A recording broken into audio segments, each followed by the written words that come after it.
हेलोल्लुप्तमहामोह तमस्तोमं जयत्यदा प्रकाशयज्जगत्तत्त्वमनेकान्तमयं महा। जो वीतरागी सर्वदर्शी बन गए स्वाधीन, सर्वज्ञ होकर भी सदानंद रस में लीन है। निस्वार्थ हो जो जगत जन का, कर रहे उपकार है। उन वर्धमान जिन्हें को नित वंदना सतबार है, वंदना सतबार है, वंदना सतबार है। आज हम भगवान महावीर स्वामी का 2620वां जन्म कल्याणक महोत्सव मना रहे हैं। धर्मोपदेश के द्वारा इस जगत को कैसे दुख से मुक्ति प्राप्त हो, यह उपाय बताया। कैसे सुख मिले, कैसे दुख दूर हो, कैसे इस जीव का कल्याण हो, कैसे यह जीव इस संसार के दुखों से मुक्त होकर मोक्ष की प्राप्ति करे। संसार दुखतः सत्वान यो धरति उत्तमे सुखे, ऐसे धर्म को उन्होंने बताया। आज इतने वर्ष बाद हम भगवान महावीर को याद कर रहे हैं, उनका जन्म कल्याणक महामहोत्सव मना रहे हैं। हमें ये विचार करना चाहिए कि इतने वर्षों में आज हमारी स्थिति क्या है। भगवान महावीर स्वामी को 2547 वर्ष निर्वाण को हो गए। उसके बाद हमारी ये परंपरा, भगवान महावीर का जो शासनकाल चल रहा है, तीर्थ चल रहा है, उसकी जो परंपरा है वो आज कितनी अक्षुण्ण है, क्या स्थिति है, उस पर हमें विचार करना चाहिए। जैन धर्म पर, जैन धर्मावलंबियों पर, जैन तीर्थों, जैन शास्त्रों, जैन मंदिरों की क्या स्थिति है। भगवान महावीर स्वामी के मोक्ष जाने के बाद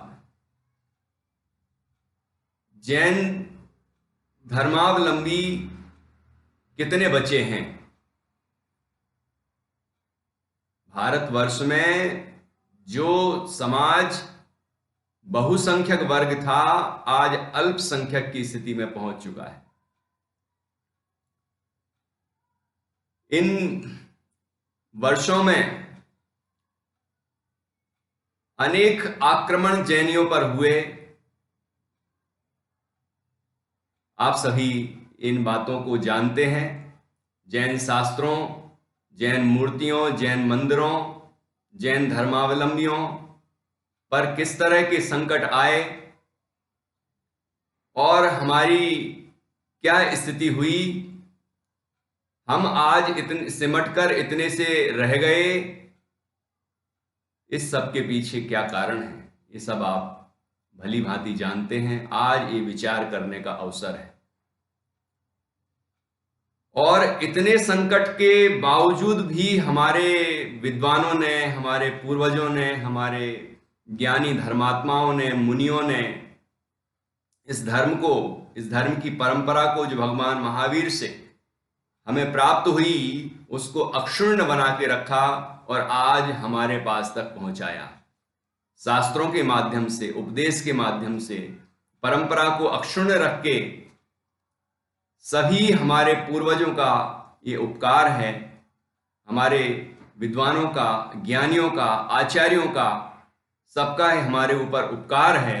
आज उन सबके उपकार स्मरण का भी दिवस है।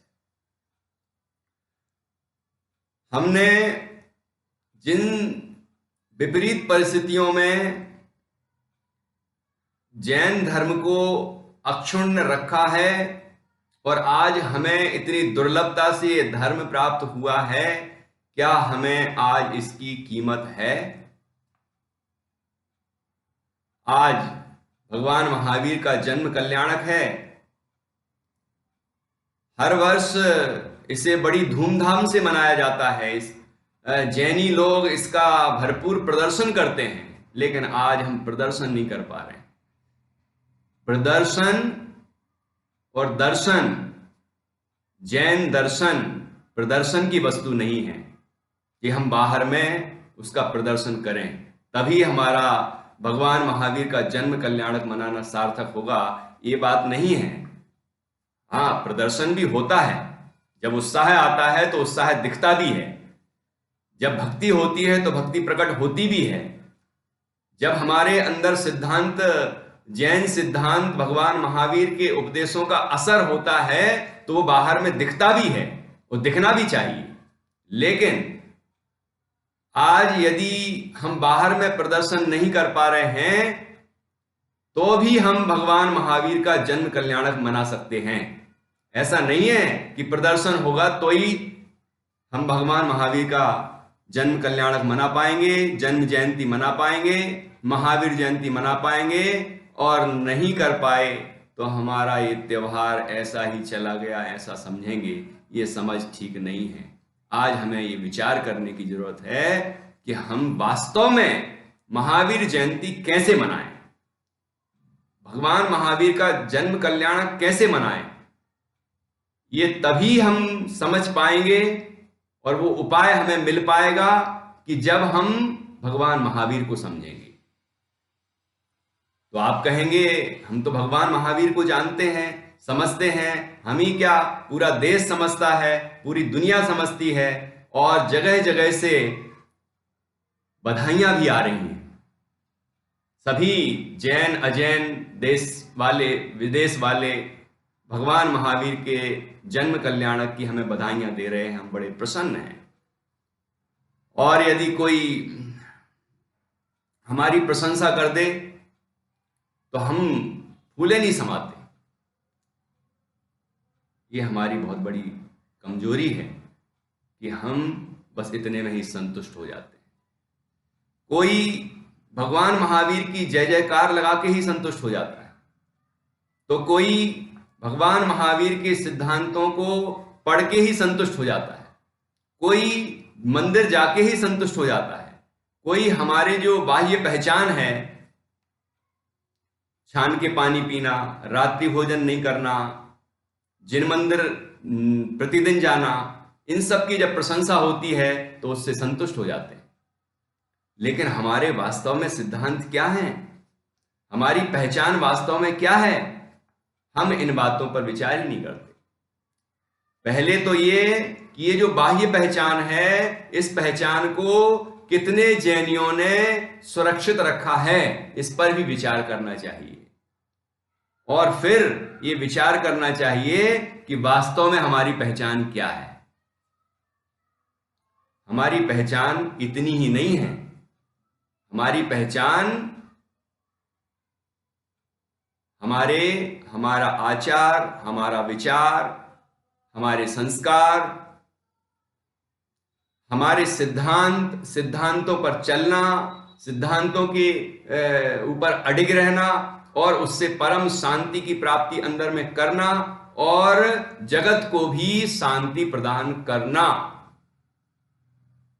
कम से कम अशांति तो नहीं देना किसी। हमारे जो सिद्धांत हैं उनको मोटे तौर पर तो बहुत लोग जानते हैं और नाम लेकर उनकी प्रशंसा भी करते हैं, वो भी प्रसन्नता की बात है। लेकिन उसकी गहराई क्या है? हमारी अहिंसा की प्रशंसा करते हैं, सत्य, अचौर्य, ब्रह्मचर्य, अपरिग्रह की प्रशंसा करते हैं, लेकिन उनकी गहराई में हम जाएंगे तो समझ में आएगा कि ये सिद्धांत क्या है, ये व्रत क्या है, ये शील क्या है, ये संयम क्या है, ये समाधि मरण क्या है, ये मृत्यु महोत्सव क्या है। जैन लोग तो मृत्यु महोत्सव मनाने वाले लोग हैं। जैनी लोग मौत से डरने वाले लोग नहीं हैं। लेकिन आज की स्थिति क्या है? आज पूरा देश और पूरी दुनिया, जिसे हम दुनिया कहते हैं, वास्तव में दुनिया तो इतनी नहीं है जितनी हमें दिखती है। ये तो भारत क्षेत्र का भी छोटा सा हिस्सा है। इससे भी बड़ी दुनिया है। असंख्यात द्वीप समुद्र है इस मध्यलोक में। और ऊर्ध्वलोक कितना विशाल है, अधोलोक कितना है। 343 घनराजु प्रमाण, ये 3 लोक, ये विश्व है। और अलोकाकाश, हम उन बातों को भूल ही गए। सारी दुनिया बड़ी दुखी है, सारी दुनिया बड़ी पीड़ित है, सारी दुनिया में कोरोना महामारी छाई हुई है, कोविड-19 का संकट है। हम ऐसा समझ रहे हैं, लेकिन दुनिया कितनी सी है, वास्तव में दुनिया कितनी बड़ी है, हमारी सोच कितनी छोटी है। ये विचार करने की बात है। और ये संकट कहां है? संकट बाहर नहीं है, संकट यहां अंदर है। सनत कुमार चक्रवर्ती ने यह विचार किया जब वो मुनि अवस्था में थे, जब उनके शरीर में कोढ़ हुआ तो वह देव उनकी परीक्षा लेने आया और वह वैद्य बन के आया और कहता है कि जो आपको कोढ़ हुआ है उसका उपचार मेरे पास है, आप लो और ठीक हो जाओ। सनत कुमार मुनिराज बोले कि जो मुझे रोग हुआ है, क्या उसका उपचार तुम्हें है, तुम्हारे पास है? मुझे ये यदि कोढ़ हुआ होता, ये रोग हुआ होता, ये मुझे हुआ होता, तो इसका उपचार तो मेरे पास है। मेरे थूक में वो रिद्धि प्रकट हो गई है कि इस पर लगाऊं तो ये ठीक हो जाएगा। लेकिन ये रोग मुझे हुआ ही नहीं है। मैं तो इस रोग से कोसों दूर बसता हूं। मैं इस शरीर से भिन्न शुद्ध चैतन्य आत्मा हूं। उस आत्मा में जो मोह राग द्वेष के रोग हुए हैं वो मेरे लिए रोग हैं, वो दुख के कारण हैं और उनको मुझे दूर करना है। क्या तुम्हारे पास इसका उपचार है? तो वह देव अपनी सारी माया छोड़कर, वेश छोड़कर और उनके चरणों में नतमस्तक हो गया कि महाराज, हे मुनिवर, इसका उपचार तो हमारे पास नहीं है, ये तो आप ही जानते हैं। मैं तो समझता था कि शरीर में जो रोग हुआ है उससे आप बड़े पीड़ित होंगे, लेकिन आप तो उस शरीर से भिन्न उस आत्मा के अंदर जो विकार उत्पन्न हुए हैं उनको ही रोग समझते हैं और उनके दूर करने में लगे हुए हैं निरंतर। वास्तव में यही हमारे लिए अनुकरणीय है। तो इस प्रसंग में हम ये विचार करें कि यदि कोरोना महामारी है, कोविड-19 वायरस है, विषाणु है और कदाचित हमारे शरीर को संक्रमित कर देगा, तो हमारा क्या हो जाएगा? ये शरीर संक्रमित हो गया मान लो, तो क्या होगा? पहले तो इसके उपचार भी मौजूद हैं। कदाचित उपचार नहीं हुआ और मृत्यु की स्थिति बनी तो क्या होगा? ये देह छूट जाएगा। लेकिन हम मर जाएंगे क्या? हमारा अंत हो जाएगा क्या? हम क्या शरीर हैं? क्या इस भव मात्र ही, ये पर्याय मात्र ही हम हैं? नहीं, हम ये भूल रहे हैं। हम भगवान महावीर के उस उपदेश के केंद्र को भूल रहे हैं कि जो उनके उपदेशों का सार था। वो उपदेशों का सार शुद्धात्म तत्व है, जो हम हैं, जो देह नहीं है, जो आत्मा है। इस शरीर तो बीमारियों का ही घर है। आचार्य कहते हैं ये तो व्याधि का मंदिर है, शरीर तो बीमारियों का घर है।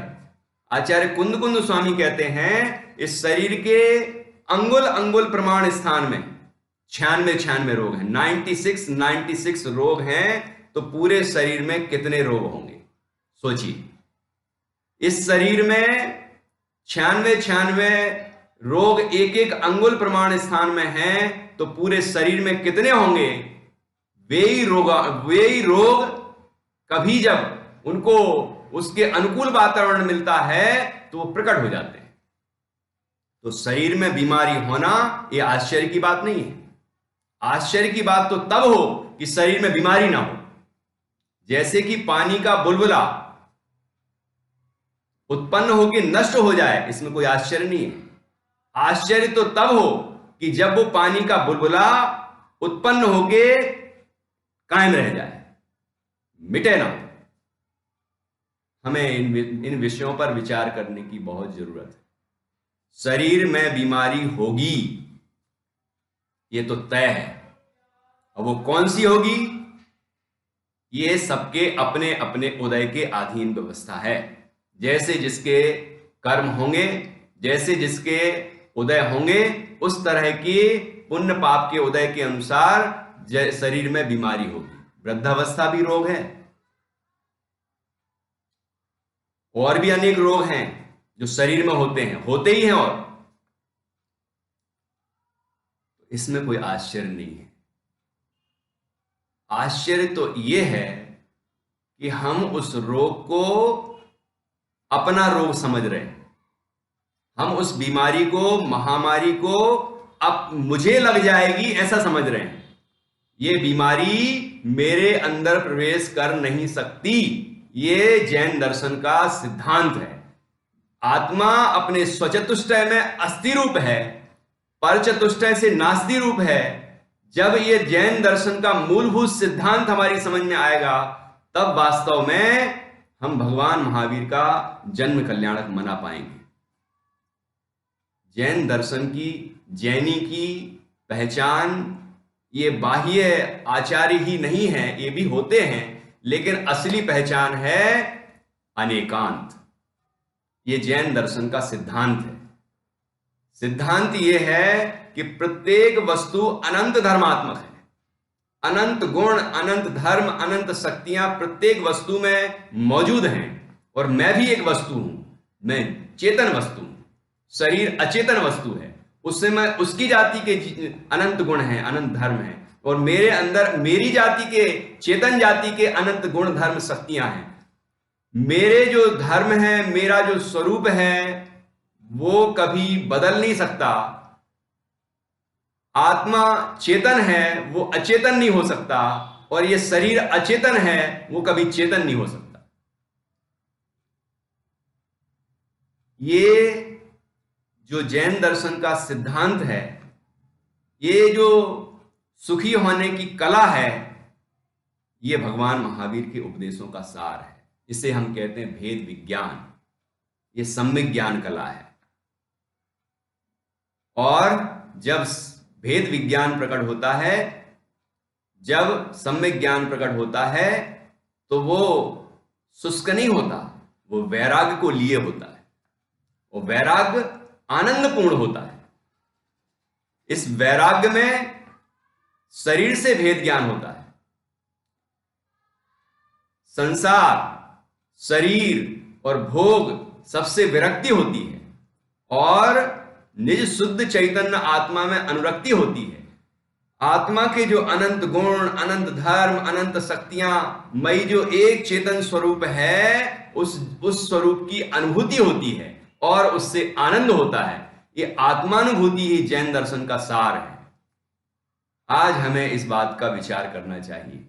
शरीर में बीमारियां होंगी, इससे डरना नहीं चाहिए, बल्कि शरीर में बीमारियां होंगी ही, वो मुझे प्रभावित ना कर पाए, अर्थात मैं उनमें आसक्त ना हूं, मैं उनको अपना रोग ना समझूं, मैं उनसे भिन्न अपने आत्मा को ही जानूं, पहचानूं। ऐसा प्रयास ज्ञानी के जीवन में निरंतर होता है और हमारे जीवन में भी होना चाहिए।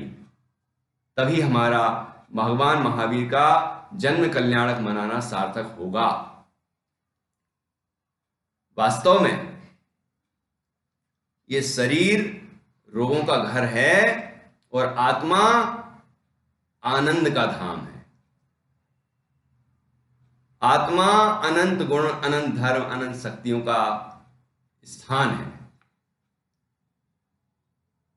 हमें अपने स्वरूप का अनुभव करने में अपनी पूरी शक्ति लगाना चाहिए, और यदि हम इस कार्य में सफल हो गए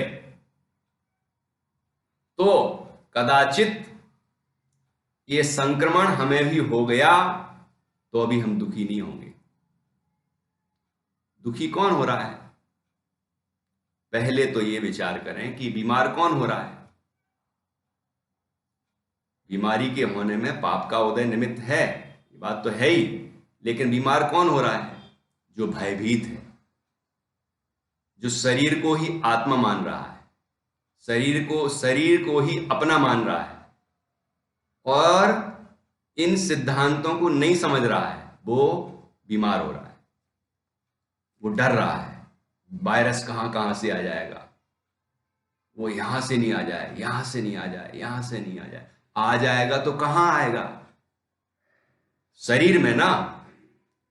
और शरीर के अंदर जो शक्ति है, प्रतिरोधक क्षमता है, वो जिसकी मजबूत होगी उसके शरीर में भी वो असर नहीं कर पाएगा। ये बात भी सारे वैज्ञानिक और डॉक्टर्स, वैद्य सभी कह रहे हैं, लेकिन इसके बावजूद भी हम डर रहे हैं। और प्रतिरोधक क्षमता कैसे बढ़ती है, इस पर भी जो विचार चल रहे हैं, उसमें भी हमें मालूम चल रहा है कि हमारा खान पान कैसा हो, हमारा आचार विचार कैसा हो। उसमें जो जैन दर्शन के या जैन आचार के जो कुछ नियम हैं, उनको ही आज पालन करने के लिए कहा जा रहा है। गुनगुना पानी पियो। हमारे मुनिराज, हमारे श्रावक गुनगुना पानी पीते हैं। और शुद्ध खान पान रखो, घर का बना हुआ शुद्ध भोजन करो, बाहर का नहीं करो।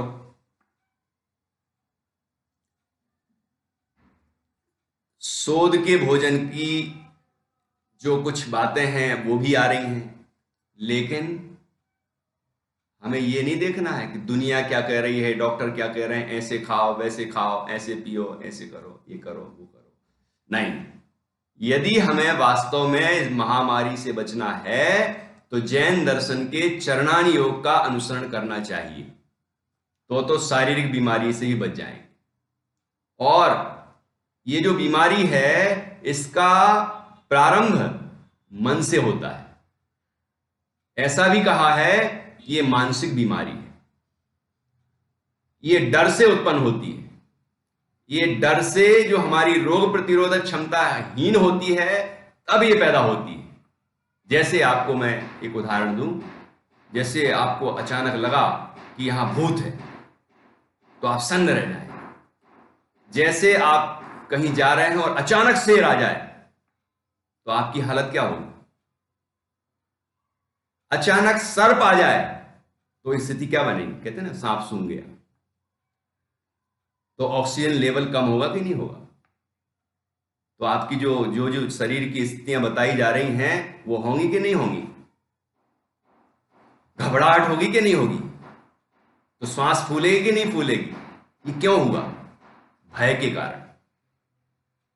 वहीं सनत कुमार चक्रवर्ती को जब रोग हुआ मुनि दशा में, उनने क्या किया? भयभीत हुए? नहीं। सुकौशल मुनिराज, कीर्तिधर मुनिराज, ये पिता पुत्र थे।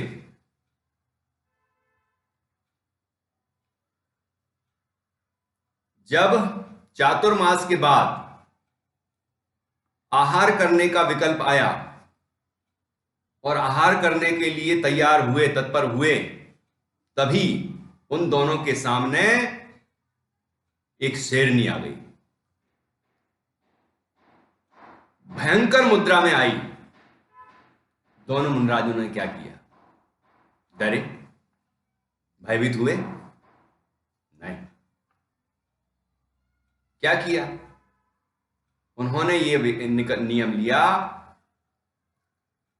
कि यदि शरीर रहेगा, आयु रहेगी, जीवन रहेगा तो ही आहार करूंगा, अन्यथा अन्न जल का त्याग और सामायिक में लीन होगा। क्यों? ये खाएगी तो शरीर को खाएगी, मुझे तो नहीं खाएगी। लेकिन यदि हमारा उपयोग इसकी तरफ रहा या शरीर की तरफ रहा तो मेरा भाव तो ऐसे ही बर्बाद हो जाएगा। मोक्ष कैसे होगा? तो उन्हें ये विकल्प हुआ कि मुझे तो मोक्ष प्राप्त करना है, अपने स्वरूप में स्थिर होना है, फिर इस शरीर का जो हो सो हो, और वो अपने स्वरूप में लीन हो गए दोनों मुनिराज। शेरनी ने क्या किया? सुकौशल मुनिराज के ऊपर झपट्टा मारा, उनके शरीर को चीर फाड़ कर दिया। लेकिन मुनिराज ने क्या किया? उस तरफ ध्यान भी नहीं दिया। मुनिराज अपने स्वरूप में लीन रहे, अपने आत्मा में लीन रहे, और उनको केवल ज्ञान हो गया। केवल ज्ञान हुआ तो आपको मालूम है कि वो जो शरीर है, जो कटा छटा होगा, जो भी स्थितियां बनी होंगी, वो सब ज्यों का त्यों बढ़िया सुंदर हो जाता है, परमोदारिक हो जाता है। वही हुआ, और केवल ज्ञान के साथ अनंत आनंद हुआ। और फिर देवता लोग भी आए, उनका केवल ज्ञान कल्याणक बनाया। इतने में यहां कीर्तिधर मुनिराज ने क्या किया? उनने उस शेरनी को संबोधित किया। शेरनी को अपने पूर्व भाव का स्मरण हुआ, उसके परिणाम भी शांत हुए। फिर कीर्तिधर मुनिराज ने अपने स्वरूप में स्थिरता की और उनको भी केवल ज्ञान। दोनों मुनिराजों को केवल ज्ञान। दोनों मुनिराजों का केवल ज्ञान महोत्सव मनाया गया, और उसके बाद दोनों मुनिराज को मोक्ष की प्राप्ति हुई, और आज भी वो सिद्ध अवस्था में अनंत आनंद भोग रहे। मेरा कहना यह है कि हम भयभीत ना हो, हम स्वाध्याय करें, हम सामायिक करें, हम धर्म ध्यान करें, और ये सब कार्य करेंगे तो अंदर की राग द्वेष विकार जो हैं वो दूर होंगे, और आत्मा में वीतरागता पैदा होगी, रत्नत्रय सम्यक दर्शनादिक प्रकट होंगे, और अंदर में परम आनंद होगा। और आपको ये बता दूं कि जब स्वरूप ध्यान होता है, आत्म ध्यान होता है, तो वह आत्मा पर तो असर करता ही है, आत्मा को विकार मुक्त तो करता ही है, साथ में जो पुण्य प्रकृतियां भी तो बनती हैं, अबुद्धिपूर्वक भी शुभराग भी तो होता है, और उसके निमित्त से ये शरीर भी स्वस्थ होता है, शरीर में भी क्षमताएं बढ़ती हैं, शरीर को भी ऊर्जा प्राप्त होती है, इसलिए वह भी बीमारियों से मुक्त रहता है। इसलिए हमें भी वही करना चाहिए जो हमारे मुनिराज करते हैं, जो हमारे ज्ञानी धर्मात्मा करते हैं, जो ज्ञानी श्रावक करते हैं, जो हमारे ऐसे कई पूर्वजों ने किया, अनंतों ने किया। उनके जीवन पर हम विचार करें, वो संकट की घड़ी में क्या करते थे और हम क्या कर रहे हैं, उस पर विचार करें और उनसे हम शिक्षा लें। ये बात तो 2000 साल के अंदर कितनी महामारियां आई, ये तो ब्यौरे आपको बहुत सारे दिखाई दे रहे होंगे। हर कुछ वर्षों में महामारियां आती ही हैं और हर साल शरीर में बीमारी होती ही है, ये आश्चर्य की बात नहीं है। जब भगवान रामचंद्र जी का समय था तो रामचंद्र जी के जो छोटे भाई थे शत्रुघ्न, वो मथुरा में राज्य करते थे और मथुरा में भी महामारी फैली थी, तो शत्रुघ्न अयोध्या वापस आ गए। उसके बाद सप्त ऋषि वहां से गुजरे, वहां से निकले,